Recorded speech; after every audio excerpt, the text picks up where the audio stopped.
tanto ruido confunde. ¿Qué o quién estará detrás? ¿Te atreves a abrir? En la web suena más fuerte y claro. Cabecera MX presenta El Timbre. Iniciamos.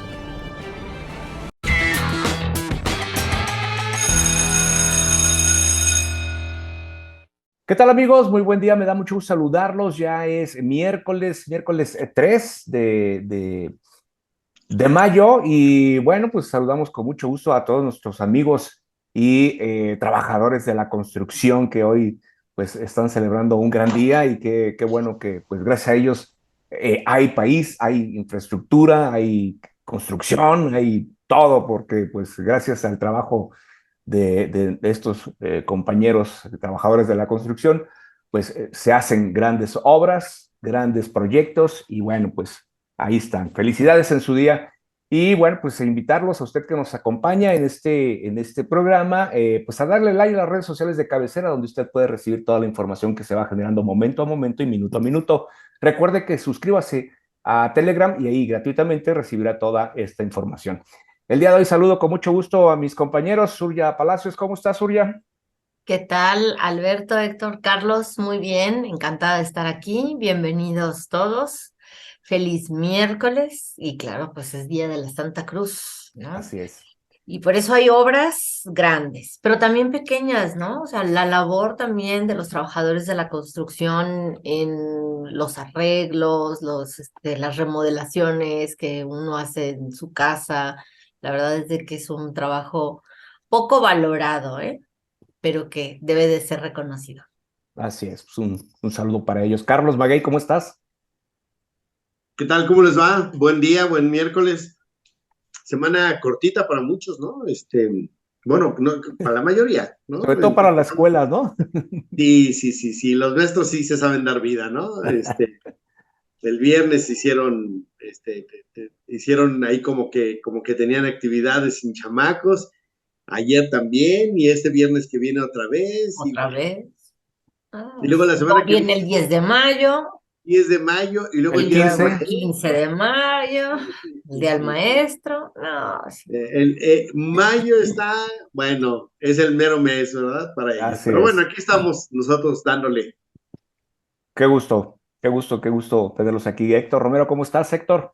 Hola, contento como todos los miércoles de estar con ustedes y con nuestro público y ya puesto para comentar las últimas noticias. Oye, pues este tema, hay varios temas muy interesantes que se han estado pues dando estos días últimamente y sobre todo estos temas que llaman mucho la atención.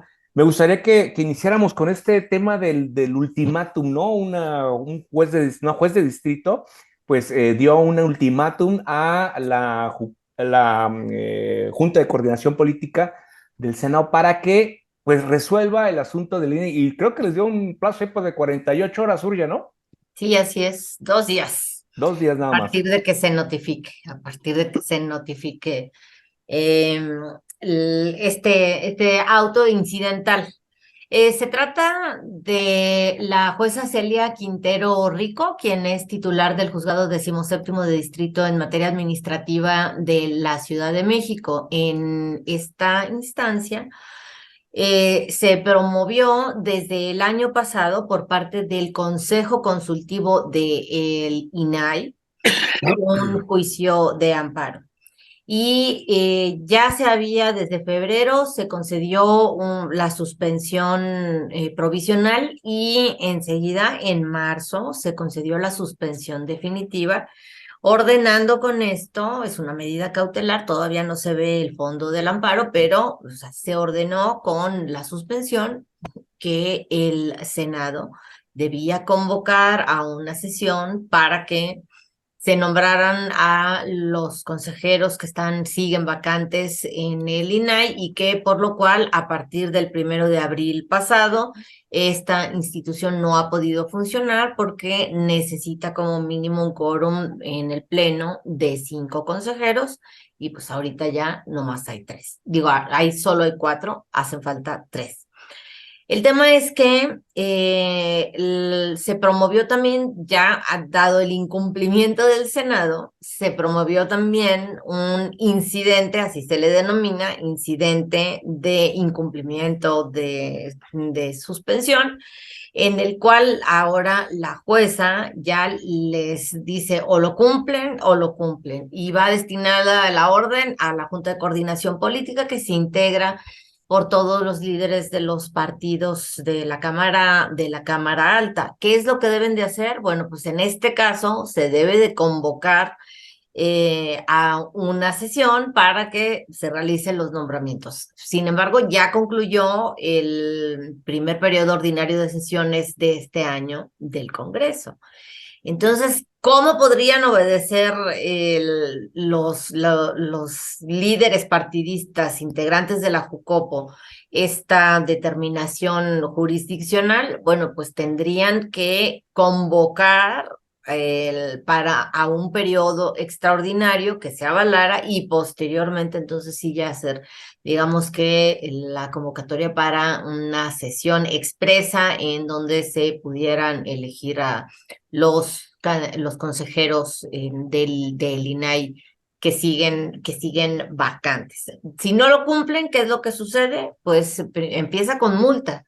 Y de acuerdo con la ley de amparo, el desobedecer este tipo de fallos, pues implica también el arresto y dar vista al Ministerio Público, el arresto y la destitución de los funcionarios. Así es de que no tienen otra opción. O sea, esto ya no se impugna ni mucho menos. O sea, o lo cumplen o lo cumplen, pero se ve muy complicado porque, bueno, la postura oficial de la bancada de Morena y de sus aliados, pues es seguir la línea del presidente, es mantener inoperante al INAI, mantener la violación al derecho humano de todos los mexicanos al conocer la información gubernamental, a la transparencia. Y la verdad es de que creo que en este caso las multas van a ir aumentando, porque dudo mucho Que se que, reúnan. que puedan reunirse y que exista la posibilidad de abrir un periodo extraordinario, y que en su caso, suponiendo sin conceder que esto se llegara a dar, que en su caso no lo vuelvan a sabotear o boicotear los mismos legisladores de Morena, como ya ocurrió la semana pasada, en la que, bueno, sí, accedieron a que se diera la sesión, a que se votara a un candidato al menos, pero pues todos los senadores morenistas y sus aliados, todos del oficialismo, pues votaron en contra del mismo. Así es. Héctor, ¿dónde queda el fuero en este sentido? ¿Es aplicable o no es aplicable? Y si no fuera aplicable, entonces estaríamos viendo un hecho histórico, ¿no? Donde podría haber el riesgo de incluso que sean destituidos algunos senadores, ¿no? En su función. Bueno, todavía falta mucho para eso y yo justificaría dos situaciones que quisiera ver cómo va a operar el juzgado de distrito. Estamos hablando de un ente que pareciera autónomo, pero no lo es, que es la Junta de Coordinación Política, que es a quien se le ordena que convoque para el nombramiento. Pero la Junta de Coordinación Política está de vacaciones desde mi punto de vista, porque el único órgano que actualmente está en funciones Misión es permanente. la Comisión Permanente. Entonces, pues, ¿cómo le van a hacer para notificar a la Jucopo? O tiene una ventanilla ahí en el Senado, tiene una ventanilla, una oficialidad de partes que diga, o notificar al Senado, basta la notificación para que queden notificados los integrantes de la Jucopo, o habrá que notificar a cada uno de ellos en forma personal. Son las primeras dudas que me surgirían para la ejecución de esta resolución. Y después de esto se presenta lo mismo que decía Zuria, la segunda situación anormal. Hay que cumplir, ya se reúne la Jucopo, aunque sea de manera extraordinaria, y acuerdan acatar la resolución del juez de distrito y hacer la propuesta para el nombramiento de los 3 consejeros. Ahora, ¿quién los va a presentar? de dónde se van a elegir. ¿Van a lanzar una convocatoria o los van a nombrar de un listado que ya tengan? Y va a venir el veto otra vez, porque primero habrá que llamar a una sesión extraordinaria del Senado con el único fin y con el único propósito de sesionar para el nombramiento. Pero ¿cómo hago el llamamiento para hacer el nombramiento, para aceptarlos en el cargo, si ni siquiera los he convocado para que nuevas gentes presenten currículums, etcétera, para ocupar el cargo? Entonces, nos vamos a echar varios meses con esto y yo creo que va a ser más fácil que la propia corte o Sí. otro juzgado de distrito nombre provisionalmente a alguien que cumpla esa función, que también desde el punto de vista constitucional estaría difícil, para el efecto de que sea el cuarto comisionado no nombrado por el Senado, y sería muy objetable las resoluciones que emite. Pero yo Entonces creo creo que que todavía vamos ah, a un buen plazo donde vamos a tener una serie de situaciones legales que no me atrevo todavía a opinar de su constitucionalidad, habría que estudiarlas con calma, pero tanto hay posibilidades de nombrarlo, pero mientras ya el INAI ya tiene 32 o 33 días sin sesionar, se le sigue acumulando la chamba y lamentablemente los políticos de Morena no entienden para qué sirve el INAI. Ni siquiera se han sentado a ver su ley orgánica.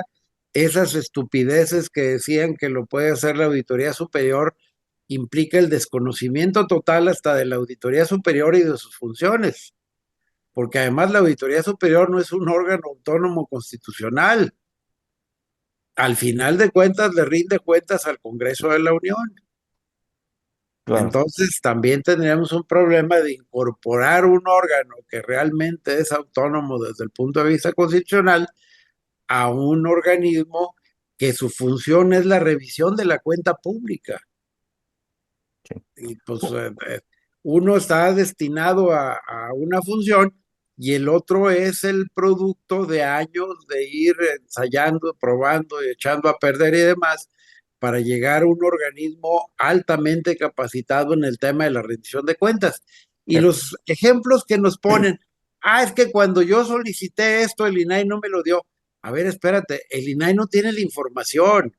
El INAI es un conducto para lograr la información de una dependencia gubernamental. Si la dependencia gubernamental no entrega la información en tiempo o hay que interponer recursos para que la libere, pues no es responsabilidad del INAI como estos imbéciles opinan, ¿verdad? Ese sería mi comentario. Carlos, un verdadero embrollo el que estamos viviendo con todo esto del INAI, ¿no? La falta de consejeros, el de los nombramientos, y bueno, también, pues, contribuye el presidente con su derecho de veto, ¿no? Sí, desde luego es un problema mayúsculo el que generan, sobre todo los recursos de revisión que tienen. Eh, el INAI es el único órgano, aunque existen órganos de transparencia en los estados, el único que puede sancionar cuando hay mal uso de los datos personales en posesión de particulares o de instancias públicas, que es el caso, recordaron apenas hace una semana, NTR en Jalisco dio a conocer que se estaban utilizando a través, se podían consultar la base de datos de los automóviles solamente con las placas, ponías las placas de un vehículo y luego te daban ¿no? El nombre, la dirección del propietario, el número de serie, el color, bueno, todo eso. Ese tipo de cosas son las que puede sancionar solamente el INAI y ahorita no hay quien lo haga precisamente porque está impedido. Yo, lejos de lo que decía Héctor, que la gente de Morena no sabe de qué se trata o qué hace el INAI, no, yo creo que al contrario, que lo saben muy bien y por eso le meten el pie, ¿no? Porque están conscientes de lo que representa el instituto, de lo que les puede causar en daño, que se conozca toda la información, que ahí está, bueno, que ellos no procesan efectivamente, como bien dice Héctor, ni la acumulan ellos, simplemente ven los mecanismos para que sea exigible y que sea se pueda hacer valer este derecho de las personas de tener acceso a la información. Pero yo creo que este asunto va para muy largo, como bien dice Héctor. Yo no creo que en el corto plazo se vaya a resolver, porque se van a ir así de aquí a que inicia el nuevo periodo de sesiones, que va a ser en septiembre, y van a volver a salir con que, bueno, pues nos ponemos de acuerdo y ponemos ahí, hacemos un proceso y lo tardamos 3 meses y lo aventamos hasta diciembre, a que se concluya, y cuando se designe, el presidente lo vuelve a vetar y se avientan esa jugarreta, esa trampa, esa huizachada, la van a seguir aplicando o van a encontrar otra, ¿no? Yo creo que se va a prolongar y yo creo que esto se va a venir resolviendo hasta que haya una nueva legislatura, es decir, hasta septiembre del 24, cuando entren en funciones los nuevos senadores y los nuevos diputados, diputadas. Yo creo que antes de eso no. Y ya, claro, desde luego, teniendo definido un presidente al menos electo. Creo que hasta entonces se va a resolver. Me parece que sí es una, tal cual como lo dijimos hace un ratito, una huizachada. Es una forma de hacer trampa a la ley, de burlarse de la Constitución, de burlarse de las leyes, y pues ahí se sostienen y le van a encontrar el modo de mantenerlo de ese modo. Y también hay que decirlo, a la oposición le sirve para seguirlo señalando, para seguir acusando, cada quien jugando para su público, ¿no? Para su lado de la audiencia. Claro, y dañando las instituciones, ¿no? Desde luego. Claro, pero yo confío en la Corte, ¿eh? ¿Sabes por qué? Porque el INAI solicitó que la Corte analizara y aplicara, digamos,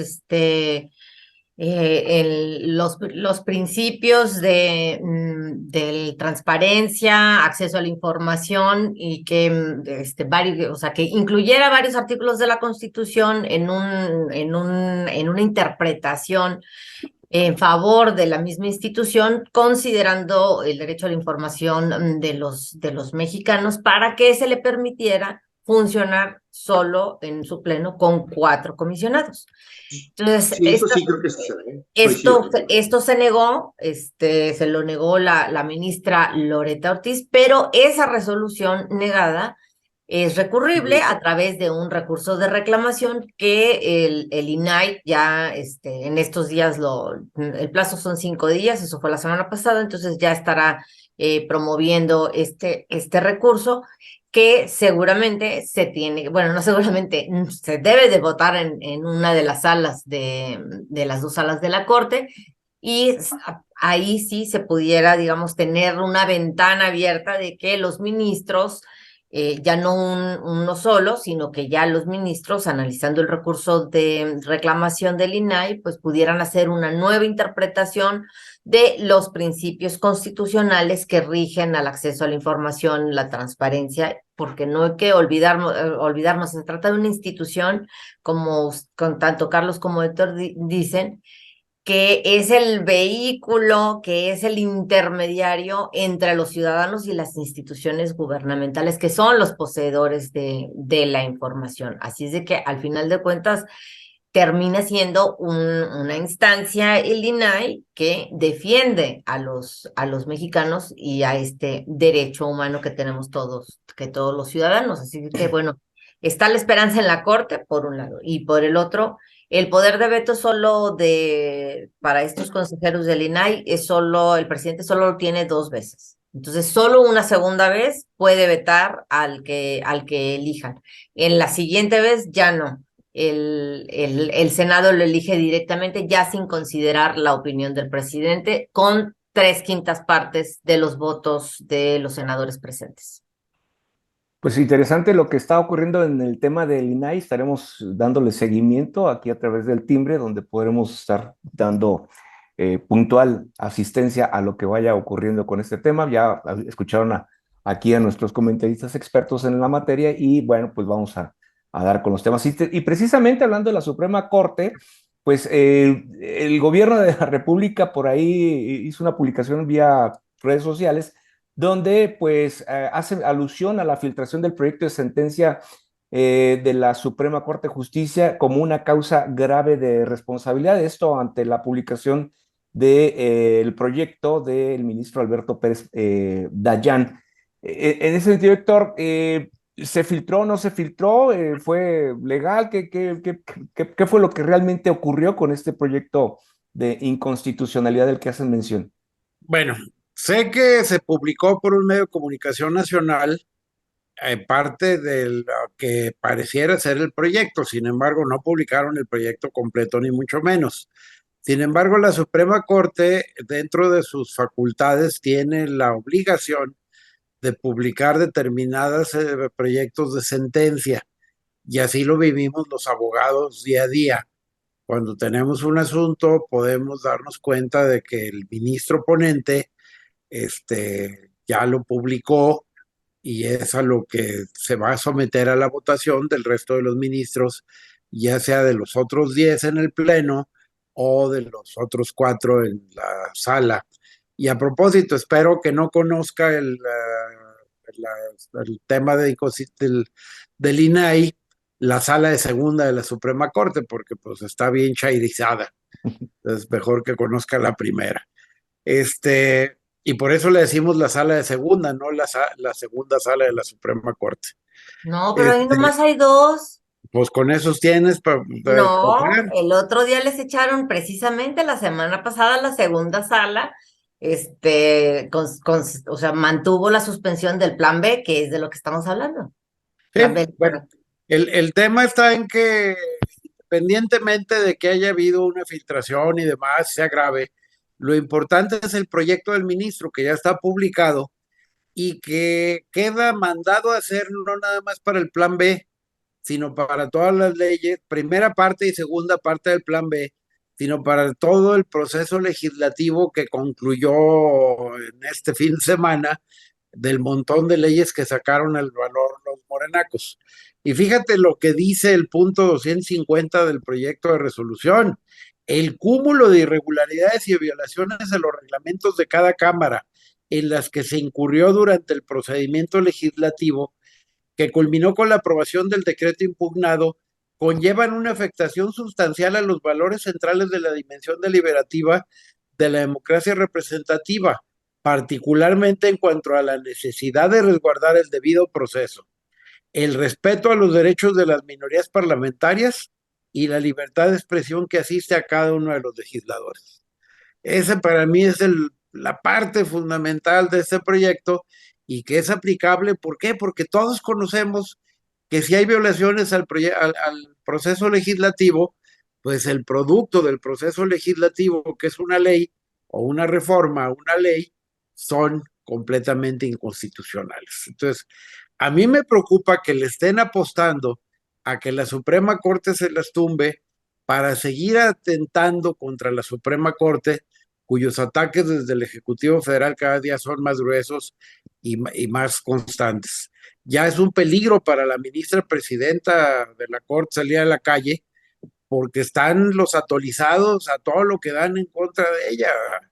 Entonces, ya preocupa su integridad física de la ministra, y yo creo que ya se debe poner un alto, porque se deben respetar los poderes en este país, y el poder legislativo, el poder judicial, tienen la misma fuerza que el poder ejecutivo. No son poderes donde tengamos un monarca arriba y los otros dos se tengan que subordinar. Y el mejor ejemplo de democracia y de una república es lo que estamos viviendo, con un equilibrio muy construido a fuerzas de poderes, donde afortunadamente gracias a la Suprema Corte podemos equilibrar las locuras de este tipo. Entonces creo que es muy bueno para nuestra democracia y para nuestra república el que exista un órgano como la Suprema Corte, donde inclusive ministros que el mismo presidente nombró votan en razón de la constitucionalidad de las cosas. Entonces ya se quedaron los dos mujeres estas que son ultrachairas, y el tapete que antes trabajaba de presidente de la Corte y que ahora se pone ahí tirado al suelo para lo que diga el señor presidente. Así, y ya lo dijo Héctor muy atinadamente, ¿no? Carlos, esto pues no es más que producto de los ataques que van desde la mañanera directamente al mensaje de todos los creyentes, ¿no? Del gobierno de la 4T, ¿no? Sí, efectivamente, aquí este eh, es llamar filtraciones a esto y darle esa difusión, pues tiene el efecto simplemente de querernos, bueno, no querernos, querer, como todas estas acciones que hace el gobierno, calentar a unos en contra de los otros, ¿no? De generar división. Creo que le sale muy bien, lo tienen muy bien estudiado y un asunto que es de lo más ordinario, es decir, que un proyecto de dictamen, que además ni siquiera era proyecto todavía, apenas estaba, todavía no se subía, por tanto formalmente no era el proyecto, pero que se filtre una versión, bueno, pues es algo de lo más común en cualquier órgano de deliberación que puedan compartirse, porque tampoco son documentos secretos, ¿no? Son documentos que justo se van haciendo versiones, se van discutiendo, se van nutriendo, se van haciendo adecuaciones y llega el momento en el que ya se suben las versiones finales. Bueno, pues en este caso me parece que justo de eso se trataba, ¿no? ¿no? No es nada extraordinario y además, insisto, aunque fuera el documento final, no tiene nada de malo que se conozcan las versiones que se van a someter a discusión y que además todavía no están resueltas, ¿no? Todavía falta que se sometan a votación y que en la discusión se propongan modificaciones, que se ajusten, que se cambien, que uno sabe que eso es de lo más ordinario en los procesos deliberativos en un órgano colegiado. Bueno, pues me parece que el gobierno encuentra una forma de hacer parecer malos a los integrantes de la Corte, simplemente con algo tan simple como una propuesta o un proyecto o más bien un preproyecto de dictamen, ¿no? Insisto, algo que no tiene nada de malo que se hubiera conocido, no era, todavía falta que se discuta y que puede ser que cambie, puede ser que se apruebe o que no se apruebe, ¿no? Puede Que no pasar se muchas alcancen cosas. los 8 votos. Que no se alcancen los votos, que a la hora de la hora convenzan al ponente de que le cambie algo. O sea, me parece que es demasiado tirarse a la víctima de parte del gobierno federal, pero bueno, son estrategias y tan les funciona que aquí estamos hablando del tema, ¿verdad? Pues hecho está por Sí. parte de los Un legisladores, ¿no? proyecto, y no Zulia, es ¿qué como decir de esto? dice Carlos, no es secreto, Claro. no es secreto. Yo creo que lo importante es justo lo que decía Héctor, ¿no? O sea, el sentido de la propuesta del ministro Alberto Pérez Dayán. Hay que recordar que la primera parte del plan B electoral del presidente López Obrador son solo 2 leyes, las reformas a las leyes general de comunicación social y de responsabilidades administrativas, que están suspendidas desde febrero para los estados de Coahuila y el Estado de México, porque ahí va a haber elecciones. Esa reforma permite que los funcionarios, así como los gobiernos federal, estatal y municipales, puedan hacer propaganda, aunque se estén llevando a cabo procesos electorales.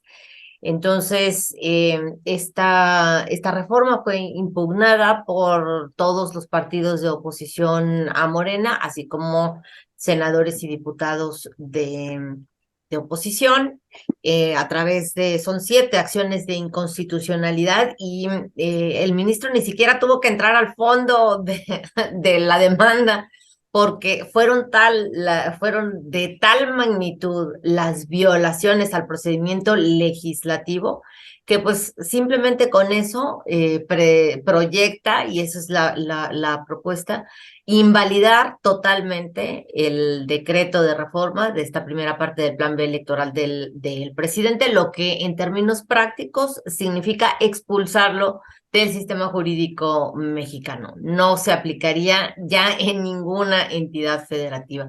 Me parece que es Pues muy bueno la propuesta, está muy bien redactada y sobre todo porque no se mete con mucho tema, digamos, técnico, jurídico, sino que está fácilmente entendible incluso para personas que no son abogados.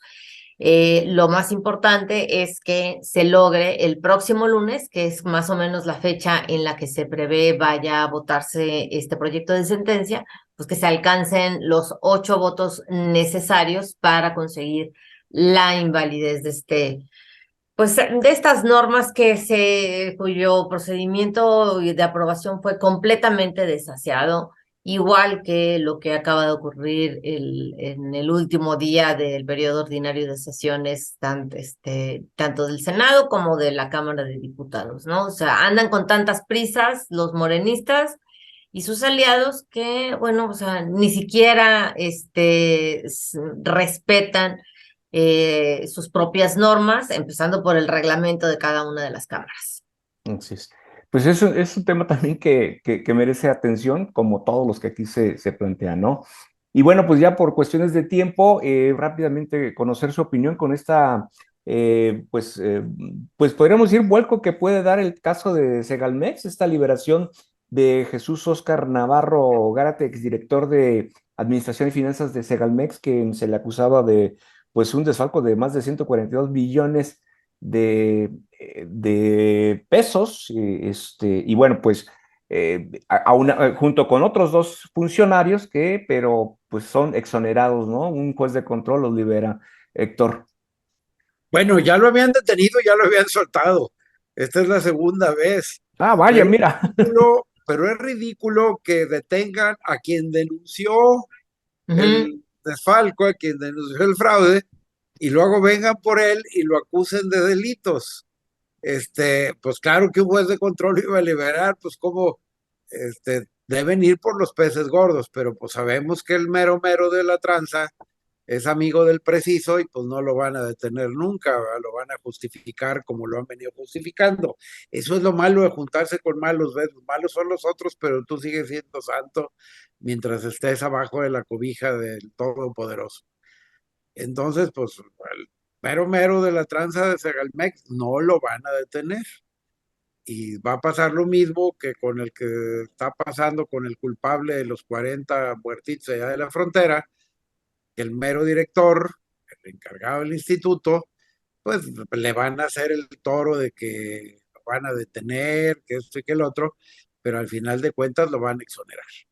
Entonces, pues qué bueno que salió este señor libre porque era el denunciante. Y ojalá den con los culpables y recuperen todo ese dinero, pero sobre todo nos interesa mucho la conexión de México con Venezuela y qué tienen que ver nuestros funcionarios con eso. Ese es el meollo del asunto, ¿no? Hay que recordar que el fraude de Segalmex es mucho, mucho, 3 veces mayor al de la estafa maestra 15 de mil millones de Ay, no pesos. más, ay, no más, Surya, pinos. Y la Ay, estafa es que no los fueron gano. 5,000, ¿no? Pero es muy fácil. Si la ley se aplica, si la ley que se aplica va a afectar los intereses políticos, económicos del presidente López Obrador y de sus allegados, entonces no es justo, ¿no? Entonces no está bien la aplicación de la ley. Si se aplica a sus enemigos políticos o sus adversarios políticos, ahí sí, digamos que no tienen ningún problema. Ese es el meollo de este asunto. Así es de que, bueno, pues, o sea, evidentemente a Ignacio Ovalle, que ese era el titular de Segalmex, que tiene pues su historia, ¿no? También en Conasupo, porque, o sea, la corrupción no le viene de ahorita, ¿no? Ya trae escuela, desde Conasupo. Pues, o sea, él no va a rendir cuentas ante ninguna autoridad ni jurisdiccional ni ante el Ministerio Público. Porque, bueno, pues ya lo decía Héctor, es amigo del presidente. Punto. Nada más. Carlos, te escuchamos. Pues mira, en realidad creo que no hay mucho que agregarle. Realmente, justo el caso es realmente escandaloso en cantidad, en números. Los montos son de verdad para dar miedo. Y seguramente la razón por la que no van a agarrar a los realmente responsables, es porque tampoco creo que se hayan embolsado todo una sola persona o dos o tres, ¿no? Seguramente es una repartidera y esa repartidera genera complicidades y esas complicidades, bueno, pues van a impedir que caigan exactamente los de hasta arriba, pero de que se atascaron durísimo y seguramente va a ser muy difícil que se pueda probar quiénes son los responsables y vamos a ver, creo yo, un caso de impunidad. Cuando mucho agarrarán a uno que le cargarán todas las pulgas, pero seguramente, como siempre, va a ser el perro más flaco. Y sí. ¿Quién será, digo, con perdón de la expresión, quién será él o la Rosario Robles del caso Segalmex? A ver quién paga las A ver quién le facturas. toca. ¿A quién le toca, Hasta verdad? el próximo sexenio lo vamos a ver. Sí, Híjole. Pues qué lamentable que este gobierno que se dice ser honesto y que haya acabado con la corrupción, pues no ayude ni abone a aclarar este desfalco aquí en Segalmex. Pues bueno, con esto llegamos al final del programa. Gracias, Surya, gracias, Héctor, gracias, Carlos. Recuerda, yo lo espero aquí el próximo viernes, 5 de mayo, que estaremos aquí también presentes, con el gusto de acompañarlos un viernes más. Hasta entonces.